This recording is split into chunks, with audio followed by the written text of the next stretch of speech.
শোধ করো, শোধ করো, স্মরণে আপন মরণে রক্ত ঋণ শোধ করো, শোধ করো, শোধ করো। ধনঞ্জয় ত্রিপুরা তোমায় আমরা ভুলছি না, ভুলবো না, ভুলছি না, ভুলবো না। ধনঞ্জয় ত্রিপুরা আপন মরণে রক্ত ঋণ শোধ করো, শোধ করো, শোধ করো, স্মরণে আপন মরণে রক্ত ঋণ শোধ করো, শোধ করো, শোধ করো।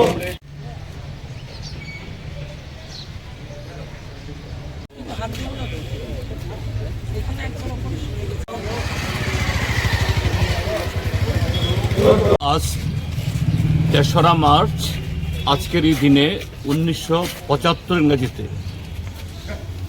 আমাদের ত্রিপুরাজ্যে একদিকে শতাব্দীর কাল ধরে ত্রিপুরাজ্যের রাজ পরিবারে ত্রিপুরাজ্যের তৎকালীন শাসক দল যারা লাগাতার ৩০ বছর শাসন করেছিল তাদের কাছে অবহেলিত এই ককবরক ভাষার সরকারি স্বীকৃতির দাবিতে তৎসহ আরও ৩ দফা দাবি, মোট ৪ দফা দাবি, যে এডিসি গঠনের দাবি, বেআইনি হস্তান্তর জমি ফেরতের দাবি এবং সুকুমার সেনগুপ্তের সরকার তখন যে ত্রিপুরার যে ট্রাইবেল রিজার্ভ এটাকে তুলে দিয়ে একটা কালো অর্ডিন্যান্স জারি করেছিল, সেই অর্ডিন্যান্স প্রত্যাহারের দাবি, এই ৪ দফা দাবিতে সারা ত্রিপুরাজ্যে উত্তাল হয়েছিল।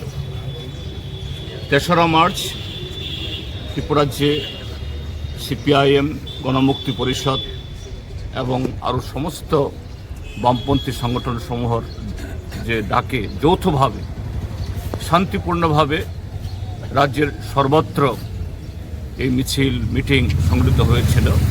এরকম একটা মিছিল করতে গিয়ে তৎকালীন অবিভক্ত দক্ষিণ ত্রিপুরার এই বিলোনিয়া মহকুমার শান্তির এই জুলাইবাড়িতে, এখন শান্তিরবাজার মহকুমার অধীন, সেখানে যখন একটা তহসিল কাছারিতে তহসিলদারের কাছে তাদের স্মারকপত্র জমা দিতে যাবেন,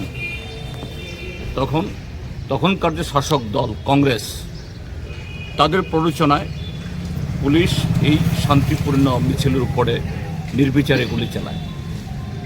সেই গুলিতে এই তখনকার আমাদের যুব আন্দোলনের একজন তরতাজা নেতৃত্ব ধনঞ্জয় ত্রিপুরা সেখানে লুটিয়ে পড়েন এবং আরও বহু কমরেড, তারা শুধু ট্রাইবেল ছিলেন না, ট্রাইবেল নন ট্রাইবেল সকলে মিলে এই আন্দোলনে ছিলেন। তারা প্রায় ডজন খানেক এরকম তারা গুরুতর আহত হন। এইভাবেই যে ককবরক আন্দোলন এবং সপ্ত তপশিলের জন্য এডিসির জন্য আন্দোলন তেজি হয়ে ওঠে এবং সে আন্দোলনে বিকশিত হয়ে 1978 ইংরেজিতে বামফ্রন্ট সরকার এবং তার হাত ধরে 1979 ইংরেজিতে ককবরক ভাষা, যা 1400 বছর ত্রিপুরার রাজারা এটাকে আমল দেয়নি, 30 বছর কংগ্রেস শাসন এটাকে কোনো ধরনের মর্যাদা দেয়নি, এই ককবরক ত্রিপুরাজ্যের অন্যতম সরকারি ভাষা হিসাবে স্বীকৃতি লাভ করেছে। আজকে আমরা কমরেড ধনঞ্জয় ত্রিপুরার এই 52তম শহীদান দিবসে যখন সারা ত্রিপুরাজ্যে তাকে স্মরণ করছি, আমরা লক্ষ্য করছি যে এই ভাষার স্বীকৃতি বা হরফের নামে রাজ্যে একটা গোষ্ঠী বা একটা দল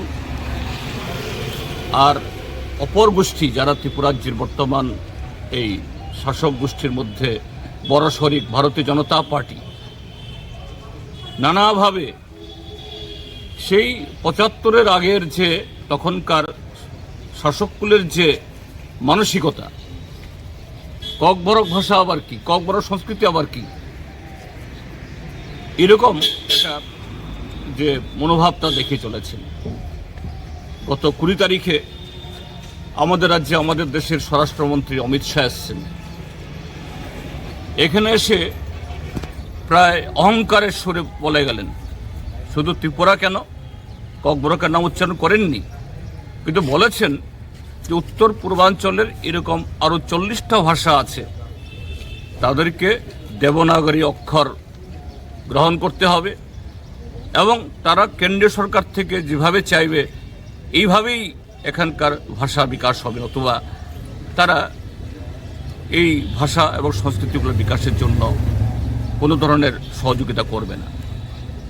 তো আজকে আমরা যখন একদিক থেকে কমরেড ধনঞ্জয় ত্রিপুরার স্মৃতিকে স্মরণ করছি, আরেক দিক থেকে ককবরক সরকারি ভাষা হিসেবে স্বীকৃত ঠিকই, কিন্তু যতদিন না এটা ভারতের সংবিধানের ৮ম তফসিলে অন্তর্ভুক্ত না হয়, তার পূর্ণাঙ্গ বিকশিত হওয়া আর অন্যান্য ভাষার সাথে এটা খুব কঠিন।